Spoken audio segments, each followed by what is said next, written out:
At sa nakaraan nating kwento ng tawagin ni Lee Gi-hong si Lee Jun na kasama ang mga alipores nito. Maangas na kinamusta ni Lee Gi-hong ang ating bida na mukhang tila nagiging okay yata siya ngayon, dahil ayaw naman ng gulo ni Lee Jun ay kaagad naman siyang tumugon na may walang pake na itsura na sinasabi sa kanya na huwag na siyang hamunin nito sa away at umalis na lang. Napikan naman ang hangal na si Lee Gi-hong na siyang sinabi kung nasisiraan na ba siya ng ulo ng dahil lang sa matagal nilang hindi pagkikita ng ilang buwan, ay parang medyo mataas na yata ang tiwala niya sa sarili na lalo na ay bukas na ang kanilang official match. Napatanong naman ng master kay Lee Jun kung ano ang official match na tinutukoy ng lalaki, at pinaliwanag naman ito ng kanyang disipulo na magkakaroon sila ng opisyal na sparring na mangyayari sa loob ng kanilang school campus at doon matutukoy ang ranggo ng bawat mag-aaral. Mas lalong nagalit si Lee Gi-hong na inangat ang dalawa nitong kamao nang hindi siya pansinin ni Lee Jun na tinanong kung ano ang binubulong niya sa kanyang sarili. Habang si Lee Jun naman sa kabilang banda ay patuloy na nagpapaliwanag sa kanyang master tungkol sa official match at sa mukha pa lang ng kanyang master ay tila parang interesado siya, subalit natigil ang pag-uusap nila ng kanyang master nang sumigaw si Lee Gi-hong ng malakas na sinabing may hangganan ang kanyang pasensya at alam niya yon.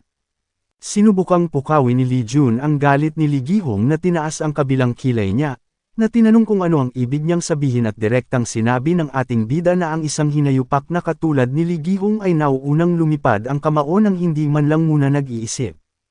Nagulat naman si Lee Gi-hong sa sinabi ni Lee Jun at hindi niya ito inaasahan na bibigkasin ni Lee Jun ang mga salitang yun, kaya napasulyap siya sa kanyang likuran nang marinig ang mga taong natatawa na lang sa sinabi ng ating bida sa kanya. At dahil doon ay napayuko siya sa kahihiyan na sa sobrang galit ay kinuyam niya ang dalawang kamao ng matindi at galit na sinabi sa ating bida na ang talunan na katulad niya ay naglalakas loob ng sumagot-sagot sa kanya. Nag-alburuto na sa galit si Lee Gi-hong at hindi na napigilan ang sarili nito na sugurin si Lee Jun na ginamit ang kanyang martial arts para umatake subalit hindi man lang nababahala ang ating bida sa ginawa ng hangal. Hindi naman madakma ni Lee Gi-hong ng kanyang kamay si Lee Jun na sisiw na iniiwasan lang ng ating bida ang paulit-ulit na atake niya, at sa sandaling iyon ay sobrang nagtataka naman si Lee Gi-hong kung bakit hindi niya man lang mahuli-huli si Lee Jun. At nang makita niya ang mukha ni Lee Jun na nakangiti lang sa kanya, ay hindi niya talaga maintindihan kung bakit nagagawa pang ngumiti ng failure na ito sa kanya.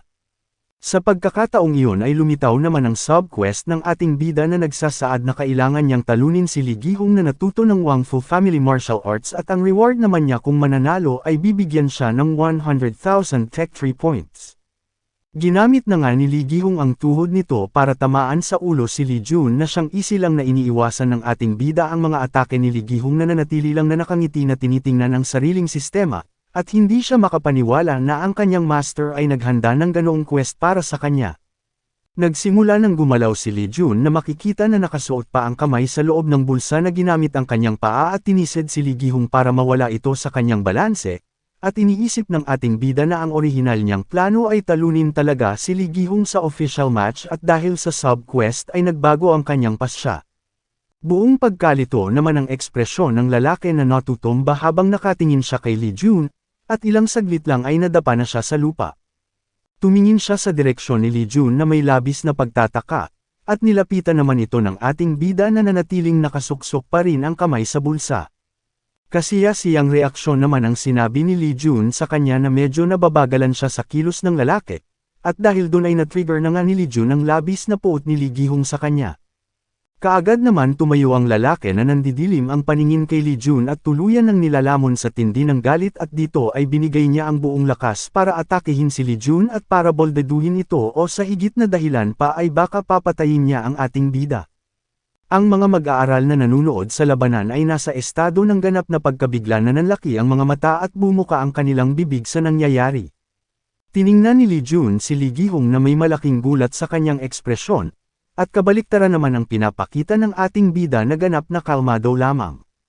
Nagawang pigilan ni Lee Jun ang matinding pag-atake na iyon galing kay Lee Gi-hong na ginamit lang ang kanyang palad, at may isang pangyayari ang hindi maintindihan ng lalaki na hindi maalis-alis ang kamao nito mula sa palad ng ating bida kaya napahawak na lang siya sa braso na sinusubukan hilain pabalik sa kanya. Ngunit sa kahit anong subok na gawin ay hindi niya ito maibalik kaya napasigaw na lang siya kay Lee Jun na kung ano ang ginagawa niya at inutusan na pakawalan kaagad ang kamao nito.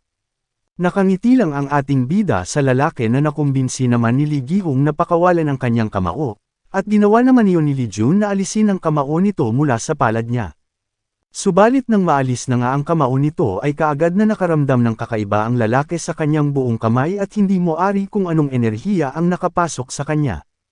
At sa tindi ng sakit ay napaluhod na lang si Lee Gi-hong sa harap ni Lee Jun at napapasigaw na lang habang nakahawak sa braso niya, na pinapanood ng mga estudyante sa paligid nila. Naglakad na papalapit ang ating bida sa lalaki na patuloy na sumisigaw kung anong nangyayari sa kanyang braso, at nang makalapit na si Lee Jun ay alam nito ang masamang binabalak niyang gawin sa kanya na siyang takot na ekspresyon naman ang pinapakita ni Lee Gi-hong na nakatingin sa ating bida. Direkta sa puntong tinanong na nga siya ni Lee Jun kung ang pamilya ang nag-utos sa kanya na gawin iyon, na makikita naman sa lalaki ang halatadong ekspresyon nito na may pagtataka kung paano niya nalaman ang tungkol doon. Tinulak ni Lee Jun ang lalaki gamit ang kanyang paa para ilantad ang kanyang tiyan at wala siyang balak na hahayaan na lang ang sarili na matalo muli sa pagkakataong ito. Inunat ni Lee Jun ang kamay na naglalabas ng asul na aura na parang kontrabida na sinabi sa harap ni Lee Gi-hong na sa bawat pananakit na binibigay nila sa kanya ay eksaktong katulad na susuklian niya din ito sa kanila. Inilapit na ni Lee Jun ang kamay nito sa tiyan ng lalaki na takot na tinanong ni Lee Gi-hong kung ano ang sinusubukan niyang gagawin sa kanya, at nang maramdaman na nga ng lalaki na sinisira na ni Lee Jun ang kanyang dantian core ay napapasigaw na lang ito sa tindi ng sakit at napapaiyak na lang ang kawawang lalaki at sa wakas ay nagtagumpay naman si Lee Jun sa kauna-unahan niyang paghihiganti. At kinalaunan matapos ang eksena na iyon ay pumunta muna tayo sa loob ng school campus. At sa loob ng silid ay hindi mapigilan ni Lee Jun ang kanyang ngiti na tinatanggap ang reward na 100,000 tech 3 points sa sub-quest na ginawa ng kanyang master. Naiiritang tinatanong naman ng kanyang master na tumatawa ba siya ngayon, kaya nagpatunog na lang si Lee Jun ng lalamunan sa kahihiyan at mariing tinatanggi ang tanong ng kanyang master. Habang pinapaypay ng master ang kanyang sarili ay sinabi niya kay Lee Jun na ngayon lang ay parang manyakas siyang nakangiti na ikinainis naman ni Lee Jun na muling tinatanggi ang paratang. Matapos ang ilang sandali ay pinatawag na si Lee Jun sa loob ng silid ng bulwagan na makikita ang isang may edad na lalaki na galit na sumisigaw sa kanya sa ginawang pagsira nito ng dantian chi ng estudyante at isa pa ay disipulo pa ito na kabilang sa rangkang family.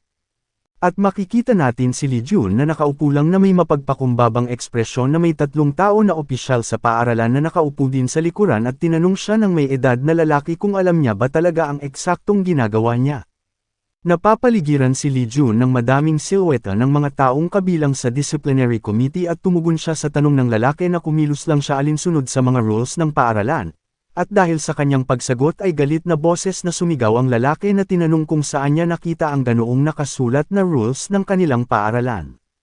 Mahinahong boses na sinabi niya sa lahat na sa pagkakatanda niya ay ito ay nasa Article 1 Paragraph 4 na nagsasaad na kapag ang isang tagapagtanggol ay nakakaramdam ng isang killing intent mula sa ibang tao, ay pinahihintulutan silang ipagtanggol ang kanilang sarili. Kaagad naman na kinuha ng lalaki ang papel na pinatupad ng school rules at nakita na tama at eksakto ito sa kanyang pagkakasabi. Mas lalong nag-init sa galit ang lalaki na tumpak nga ang sinabi ni Lee Jun kaya pinigilan na siya nito ng isang kamay ng katabi niya at sumenyas na tumigil na, kaagad naman lumingon ang lalaki na nakataas ang kamay na tinawag ang katabi nito na chairman. Mausisang tinanong ng chairman habang nakahawak sa ibaba ng bibig nito si Lee Jun na kung ipagpapalagay nila na tama ang sinabi niyang ipinagtanggol niya lang ang kanyang sarili at tinanong kung ano ang gagawin niya tungkol doon pagkatapos. Dagdag pa ng chairman na magkahawak ang dalawang kamay na sinabi pa kay Lee Jun na ang tyrant na estudyanteng si Lee Gi-hong ay sikat na disipulo ng rangkang family at sigurado siya na hindi nila ito papalampasin lang. Direktang nilalabas ng chairman ang aura niya kay Lee Jun at ang chairman na ito na naka-cross legs ay nagngangalang Han Min-sung at siya ay presidente ng Merm Military Academy na may direktang bloodline ng Ji family na nagmana ng martial arts ng angkan ng pamilyang Jegal. Tumingin si Lee Jun na may paghanga sa chairman na ito na may pag-aalala na iniisip na kung ang enerhiya na nilalabas niya ay dahil sa A-class rangkang siya na kung hindi lang sa kanyang martial arts na origin divine skill ay kanina pa siya nawalan ng malay.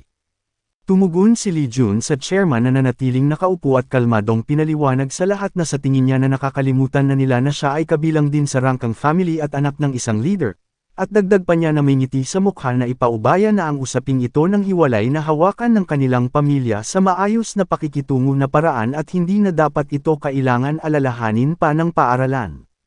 Habang nakaupo sa gitna ng bulwagan ay naririnig ni Lee Jun ang mga naruroon na pabulong na nagsasalita na namamangha sa kanyang mga gawi, at kabilang na din doon ang chairman na hinawakan ang ibaba ng kanyang bibig at napapaisip na hindi niya akalain na may isa pang estudyante maliban sa Sword Dragon na kayang tiisin ang kanyang aura, at sa pagkakaalam niya ay isa siyang failure na inabandona na ng Rangkang family.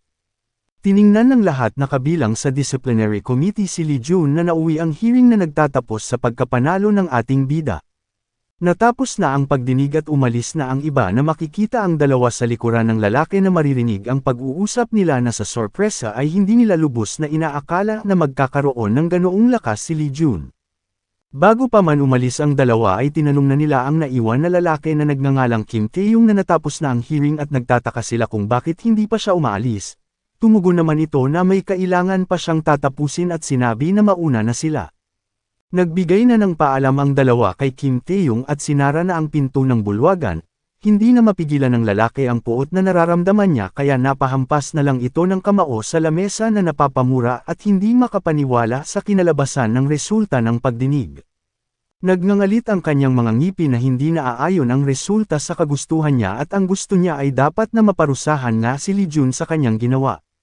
Napatayo siya sa kanyang kinauupuan na may halong kaba sa nararamdaman na sinuhulan pala siya ng pamilya ni Lee Gi-hong upang alagaan niya ito ng mabuti at bantayan kapalit ng binigay nilang mamahalin na item at pera at isa na rito ang kanilang martial arts technique, ngunit siya ay nabigo ng dahil lang sa itinakwil na bata na ganap na sinisira ang lahat.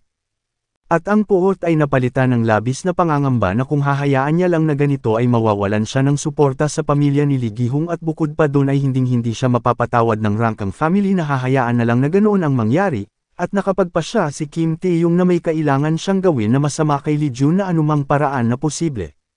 Naglalakad si Lee Jun sa koridor sa loob ng paaralan na iniinom ang isang bagay mula sa isang lata na may mga mata na mapagmatsyag ng estudyante sa paligid niya. Hinayaan lang ni Lee Jun ang mga ito na pag-usapan siya at patuloy na iniinom ang soft drink sa lata na nag-iiwan ng malaking tanong sa mga estudyante sa paaralan kung paano ang failure na katulad niya ay natalo ang tyrant na si Lee Gi-hong. Pinahayag naman niya sa kanyang master na ang bagay ay magiging nakakaabala kung ang pagdinig ay natapos ng hindi maganda at masayang sinabi na buti na lang ay nakaya niyang lampasan ang sitwasyon at pasalamat na lang sa kanyang origin divine skill. Humaba ang ilong at pinagmamalaki ng kanyang master na kaparehas sila ng sitwasyon noong panahon niya na kahit kaharap niya ang malalakas na sekta sa harapan niya sa pagdinig, at hinihinala naman ng disipulo niya ang isang homeroom teacher na sigurado siya na ginanap ang hearing dahil kay Kim Taeyong. Inilarawan naman niya ang isang lubid na malapit ng maputol anumang oras na inihambing ang malalim na ugnayan ng guro na si Kim Taeyong sa pamilya ni Lee Gi-hong, at ngayon ay malapit na masira ang koneksyon na iyon dahil sa problema ng dantiya ni Lee Gi-hong. Natigil siya sa pag-iisip ng may pamilyar na boses ang nakakuha ng atensyon ng ating bida, kaagad siyang dumungaw sa bintana at sa hindi inaasahang pagkakataon ay nakita niya ang guro na si Kim Taeyong na maririnig ang usapan niya patungkol sa insidente kay Lee Gi-hong. Ang guro ay may hawak na cellphone na may mapagkumbabang boses sa kausap nito at pinaliwanag ang nangyari sa loob ng pagdinig na siyang ginawa naman niya ang lahat ngunit nauwi lang sa wala, at dahil doon ay puputulan na nila ang suporta sa guro simula ngayon. Subalit bago pa man putulin ang tawag ay iginiit ng guro na si Taeyong na kung pagbibigyan pa siya nito ng isa pang pagkakataon ay gagawin niya ang lahat para lutisin ang isyu bukas sa pamamagitan ng pagsukat ng lakas ng bawat estudyante sa kanyang klase. Matapos tingnan at pakinggan ng mabuti ni Lee Jun ang hamak na guro na si Kim Taeyong ay sa tingin niya ay nakapagdesisyon na sila na baguhin ang official match bukas at gawin na lang itong rating test sa bawat estudyante. Tinawag naman siya ng kanyang master at hindi niya lubos na maintindihan kung bakit ganoon na lang katindi ang galit ng pamilya sa kanya at sa tingin ng master ay meron pa sigurong ibang dahilan maliban sa hindi niya kayang manahin ang bloodline nila. Bago ikwento ng ating bida ang tungkol sa kanya ay sumandal muna si Lee Jun sa dingding at malungkot na ibinaba ang ulo na sinabi niya sa kanyang master na dahil siya ay ipinanganak sa labas at ang kanyang tiyahin ay kinasusuklaman siya at minamaliit pa ng dahil mahal ng kanyang ama ang kanyang ina ng sobra. Hindi pa rin ganap na maintindihan ng kanyang master iyon na kung siya ang anak ng ina na mahal ng sobra ng kanyang ama na dapat ay mas protektahan siya nito. Gayunpaman tiningnan ni Lee Jun ang master nito na may malungkot na mata na sinabi na mas higit pa na mahal ng kanyang ama ang kanilang angkan kesa sa kanyang ina. Tumingin sa baba si Lee Jun at alam niya na ang kanyang ama ay kayang ibenta ang kaluluwa nito sa dyablo alang-alang sa kapakanan ng kanilang angkan. Naunawaan na din ng buo ng kanyang master ang sitwasyon ni Lee Jun kaya napasabi na lang siya na ang hirap ng buhay niya at tumugon naman ang kanyang disipulo na masyado naman marahas na pakinggan iyon galing sa kanyang master. Napabuntong hininga na lang ang ating bida at nagpakita ng ngiti na nakasanayan niya na ang ganoong sitwasyon, at sa sandaling iyon ay nagmuni-muni siya na sa nakaraan at hanggang sa kasalukuyan niyang buhay ay ang kanilang angkan ay gagawin ng lahat para lang hilahin siya pababa. At sa galit ay niyupi ni Lee Jun ang lata na inumin at dumating sa punto na ibang-iba na siya sa nakaraan, nagsimula na siyang lumakad palayo na iniiwan ang niyuping lata na inumin sa sahig at inihambing niya iyon sa kanya na hinding-hindi niya nahahayaan ang sarili na madaling matalo at hindi na siya magbibigay ng awa pa sa kanila. Dumating na ang araw ng kanilang rating test sa isang gusali ng gym, nagsimula na ang mga estudyante na pumasok sa estruktura na makikita ang loob na napakalinis. At habang sila ay pumapasok ay napansin naman ng isang lalaki sa harap na nakaturo ang daliri na sinabihan ang mga kasamahan niya na tingnan nila doon. Na siyang kaagad na nakatuon ang kanilang pansin kay Lee Jun na nakatingin sa hawak nitong cellphone at nagsimula silang magbulungan na sabi sa chismis ay nagawa niyang matalo si Lee Gi-hung at gusto ng mga estudyante na malaman kung gaano ba talaga kalakas ang ating bida, at napapatanong na lang sila kung posible ba talaga ang D-class na katulad niya ay magbabago ng ganoon kabilis. Kaya napatakip na lang ng pamaypay ang ermitanyong master na tinanong kay Lee Jun kung kaninong disipulo siya dahil kahit saan sila magpunta ay nakukuha niya ang lahat ng mga atensyon ng mga tao. Nakangiti naman na tumugon si Lee Jun na ang lahat ng ito ay pasalamat niya sa kanyang master. Kaagad naman na lumitaw ang guro na si Kim Taeyong sa likuran na naiirita sa ingay tungkol kay Lee Jun kaya napasigaw na lang ito sa lahat na tumahimik na sila at sundin siya sa bawat klase. Tinuro niya ang capsule na iniutos sa lahat ng estudyante na pumasok sila sa loob bawat isa, at siya bilang guro nila ay lilikha ng virtual na kalaban o halimaw ng random. Habang sinisimulan pindutin ang controller ay dagdag pa ni Kim Taeyong na maaari nilang harapin ang mga kalaban ayon sa kanilang antas ng kasanayan tulad ng dati at mula ngayon ay papasok na sila sa loob sa pamamagitan ng numerical order.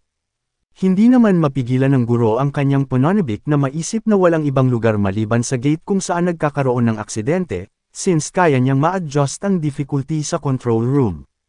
At kapag si Lee Jun na ang susunod na papasok sa loob ay dadagdagan niya ang difficulty level ng control room at kung siya ay iimbestigahan ay magpapanggap na lang siya na ang control room ay nag-malfunction. Habang nakatingin siya sa harap ay napahalakhak ang guro sa masama nitong binabalak na dahil ang araw na ito ay ang perpektong oportunidad na tanggalin si Lee Jun. Napahawak na lang sa ulo ang ating bida dahil masyadong obvious ang layunin ng guro sa kanya at ang kanyang master ay napatikip na lang sa mukha sa pagkadismaya na nababasa niya ang ekspresyon ng guro na gusto niyang patayin ang kanyang disipulo at napatanong na lang kung paano ang taong katulad niya ay naging guro. Napangiti na lang si Lee Jun sa masamang binabalak ni Kim Taeyong at hindi niya matatanggap ang ganoong pag-uugali nito sa kanya.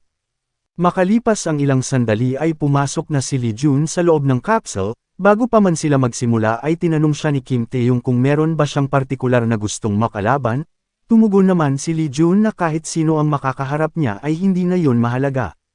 Dahil sa kanyang sagot ay iminungkahi ng guro na sinabi sa microphone na kung gusto niya ba makaharap ang demon. Bago tayo magpatuloy ay ipapaliwanag muna sa kwento ang tungkol sa demon na kung saan makikita natin ang lalaking mahaba ang buhok na nakatalikod at napapaligiran ng mga bangkay na ibig sabihin lamang ay sila ang mga awakeners na nagkasala sa lipunan, at isang kinatawan na halimbawa para dito ay ang organisasyong kriminal na tinatawag na Death Demon Lotus.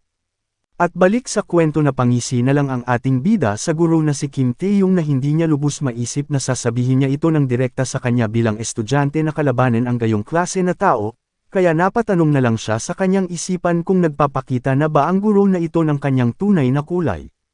Pumayag naman si Lee Jun sa mungkahi ni Kim Taeyong na sinabing simulan na nila, at binigyan ng guro ng paalala si Lee Jun na kapag ang sitwasyon ay nagiging mapanganib na ay kaagad niya ipaalam ito sa kanya at sumang-ayon naman ang ating bida doon. Pinindot na ng guro ang button sa control room at nagsimula na ang simulated room sa lugar na kung saan magaganap ang laban ng ating bida, Habang nanatiling nakapikit ay inabisuhan siya ng sistema sa control room na na-generate na ang lokasyon sa snowfield, at ang nakaset na difficulty ay nasa antas ng D-class. Binuksan na ni Lee Jun ang kanyang mga mata, at makikita ang sarili niya na nasa tuktok ng bangin na umuulan ng nyebe at ang sistema ay sinabihan siya ng good luck sa kanyang laban. Inaasahan na ito ni Lee Jun na gusto talaga siyang patayin ng guro at hindi na makapag-antay pa na mangyari iyon, at nagsimula na siyang maglakad patungo sa loob ng nagninyebe na mapuno na kapaligiran, at napagtanto ng ating bida na ang lokasyon sa snowfield ay nililimita ang kanyang paningin dahil sa umuulan na nyebe na ginagawang hindi komportable ang kanyang paggalaw. Nahanap na ng ating bida ang kanyang makakalaban na nakatayo lamang sa harap niya, at naisip niya na ang mas mahalaga kaysa doon ay ang isang simulated na kalaban na dumating na halos makatotohanan na. Nakilala kaagad ni Lee Jun ang kanyang makakalaban na tinatawag na White Eyebrow Ice Evil, at siya ay isa sa mga executive ng Demon Death Lotus na tinatawag na The Seven Evils at ang kalaban niya na ito ay isang halimaw na malupit na baliw na matanda na ang libangan ay ang pagpatay. Habang inoobserbahan ni Lee Jun ang matanda ay napaisip siya na ang hamak na guro na iyon ay papaharapin ng isang estudyante sa ganitong kalaban, na napapasabi na lang na ang guro na si Kim Tae-yong ay nawawala na sa katinuan. Lumitaw ang sistema na ginawa muli ng kanyang master na emergency quest na may difficulty na si at gusto ng ermitanyo na makita kung gaano nakalayo ang narating ng kanyang disipulo na gamitin niya ang Origin Divine Skill para supilan ang kanyang kalaban, at ang reward sa quest na ito ay makakatanggap siya ng dobling reward ng 250,000 Tech Tree Points. At nang matapos ng mabasa iyon ni Lee Jun ay kaagad naman ito na naka-fighting stance at nakangiti na meron na naman siyang isang rason para mapagtagumpayan ang laban na ito.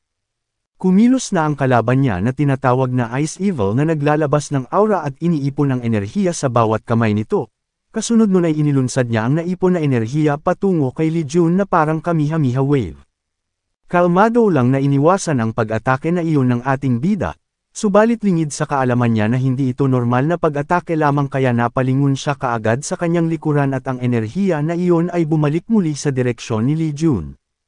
At sa pagkakataon na yon ay hindi niya naiwasan ang atake na enerhiya at nagawang matamaan siya sa katawan, at ang parte ng katawan na tinamaan sa ating bida ay binalutan ng nagliliwanag na asul na parang kidlat at nagtataka siya kung ito ba ang teknik galing sa North Sea Ice Palace at napatanong sa kanyang isipan na kung ang martial artist na ito ay tinatawag na Cold Ice Master. Na-distract si Lee Jun at hindi na nagsayang pa ng ilang segundo ang Ice Evil at kaagad na lumapit sa ating bida. Inilabas niya ang enerhiya sa kanyang palad, at ang atake na iyon ay ilang pulgada na lamang para matamaan ang ating bida at napagtanto ni Lee Jun na masyado siyang mabilis at wala na siyang sapat na oras para umiwas pa. Sa kabutihang palad ay nagawa naman na maiwasan ni Lee Jun ang pag-ataking iyon, subalit hindi pa natatapos ang Ice Evil at naghahanda na sa muling pag-atake niya at tiningnan ng ating bida ang mukha nito na palaging nakapikit. Dahil wala siyang sapat na distansya mula sa kalaban ay dumapensa na lang si Lee Jun sa kanyang sarili sa sunod na pag-atake ng kalaban. Nagawa siyang mahawakan ng matanda sa kamay na naging dahilan para tumalbog siya palayo sa kanyang kalaban at kahit alam ni Lee Jun na simulated lang ang White Eyebrow Ice Evil ay meron pa rin itong hindi kapani-paniwalang kasanayan na ito ay hindi madaling kalaban para sa ating bida. Tumindi pa ang enerhiya na nilalabas ni Lee Jun sa kanyang mga kamay, at naikuyong ni Lee Jun ang kanyang mga kamao na determinadong nakatingin sa kalaban. At ilang saglit pa ay nagpakita siya ng ngiti sa kanyang itsura at napukaw ang pananabik na makipaglaban dahil ito ay masaya para sa kanya. Inisip niya na kailan pa siya magkakaroon ng pagkakataon na makaharap ang ganitong kalaban kaya nagsimula ng inihanda ni Lee Jun ang sarili at yumuko at nagpokus na ito ng enerhiya sa ibaba. At dahil ang lokasyon nila ngayon ay nasa snowfield ay sinasamantala niya ang nyebe sa paligid na naging dahilan para makagawa siya ng makapal na usok, at ginamit niya ang pagkakataon na iyon para umatake siya sa likod ng matanda. Subalit nakaiwas ang kanyang kalaban sa pag-atake ng ating bida, nananatili pa rin ang determinasyon sa kanyang mukha at hindi niya palalampasin ang pagkakataong ito. Ang Ice Evil naman ay gumawa ng distansya mula sa ating bida na nagpapakita pa rin ng pikit na mata at kalmadong mukha. Nagsimulang tumakbo papalayo ang kalaban ngunit kaagad naman siyang hinabol ni Lee Jun para maabutan mula sa likuran na nasisiyahan sa kanilang laban. Patuloy pa din na hinahabol ni Lee Jun ang White Eyebrow Ice Evil na may matinding pagnanasa sa pakikipaglaban, kaya nakapagpas siya ang matanda na huminto na lang sa pagtakbo at nag-concentrate na ipunin ang enerhiya sa kanyang mga palad. Nakangiting itinaas naman ni Li Jun ang kanyang kamao upang hampasin ito sa kalaban at ang matanda ay naghahanda na gamitin ang namuong enerhiya na tumubo sa kanyang mga kamay. Subalit bakas sa mukha ng ating bida ang pagtataka, at ang kanyang kalaban ay nakahiga sa sahig at tila nawawala sa manipis na hangin at doon na-realize ni Li Jun na ang White Eyebrow Eyes Evil Demon ay nawawala nga pati na ang snowfield na lokasyon. Nanatili pa din na nakakuyom ang kamao niya malapit sa nagliliwanag na kalaban at nagawa niya din na masira ang sahig sa loob ng control room, at tuluyan ang naging liwanag ang matanda na kalaban. Pagkatapos ay nakatayo si Li Jun sa isang nasirang bahagi ng sahig at tinitingnan ang silid ng kapsula, at napapaisip ang ating bida kung sinadya bang patayin ng guro niya na si Kim Tae-yong ang sistema ng kapsula. At sa sobrang pagkadismaya ay sinipa niya ang maliit na bato mula sa sahig dahil ang laban niya sa Ice Evil Demon ay nasa exciting part na. Sa kabilang banda naman nanginginig ang kamay ng kanyang guro na nakahawak sa nagkulay pulang control system na nasira. Ganap na nagulat si Kim Tae-hang at hindi niya inaakala na ang sistema ng kapsula ay masisira dahil lamang sa chi ng ating bida. Hindi makapaniwala ang guro na dahil ito ay virtual lamang at ang aktwal na difficulty ay malamang na nasa C-class pa din. Tiningnan ng guro si Li Jun sa loob na napahawak na lang sa ulo na nabibitin sa kanyang laban, at napagtanto ni Kim Tae-yong na hindi normal na estudyante ang ating bida at dumating siya sa punto na naisip na para sa kanya ay mahirap siyang maging kalaban. Hinampas ng guro ang kanyang kamao sa nasirang sistema at napapamura na lang dahil bigo na naman siya sa kanyang masamang binabalak. Lumabas na si Li Jun mula sa loob ng kapsula na hindi nasisiyahan sa kanyang pakikipaglaban. Gayunpaman ay lumitaw naman ang sistema at matagumpay niyang matugunan ang emergency quest na ginawa ng kanyang master at natanggap ang dobling reward na 250,000 tech 3 points. Kahit hindi siya masaya sa naudlot na laban ay nakangiti naman siya sa galak ng matanggap ang reward sa emergency quest mula sa sistema. Maliban pa doon ay nasukat ang kanyang lakas sa rating test na nagresulta sa class na gusto ng ating bida at pasalamat na lang din talaga sa kanyang S-class item na Origin Ring. Dahil siya na walang kwenta na F-class ay umakyat ng mataas pa sa D-class at nagawa niya pang makapaghiganti kay Li Gihong at sa tingin niya ay sapat na iyon para ma-provoke niya ang kanyang angkan. Napahinto si Li Jun sa kanyang paglalakad nang may biglang tumawag sa kanya mula sa likod, lumingon siya kung saan nanggagaling ang boses at naisip kung sino na naman kaya ang mang-iistorbo sa kanya. At sa kanyang harapan ay makikita ang mga grupo ng estudyante na masayang binati nang may paghanga ang ating bida dahil siya ay malakas at mahusay ang pinakita niyang laban sa rating test ngayon lang, at napatanong si Li Jun sa mga estudyante kung nakita ba nila ang dulo ng kanyang laban. Tumugon sila sa ating bida na para itong isang eksena na hindi makita ang pagtatapos ng palabas, at dahil doon ay nakatingin si Li Jun sa mga estudyante sa sorpresa, at nagpakita siya ng masayang ekspresyon sa kanila at napagtanto ng ating bida na wala pang nangyayaring ganito sa nakaraan niyang buhay. Yumuko si Li Jun na nakangiti na mahinang boses na binigkas sa kanyang bibig na hindi na din ito masama, hindi naman masyadong narinig ng isang estudyanteng lalaki sa harapan ang sinabi ng ating bida kaya napatanong siya kung ano ang sinabi niya ngayon lang. Lumingon si Li Jun na nakangiti habang nakasuksok ang kamay sa bulsa na sinabi sa lalaki na wala lang yun.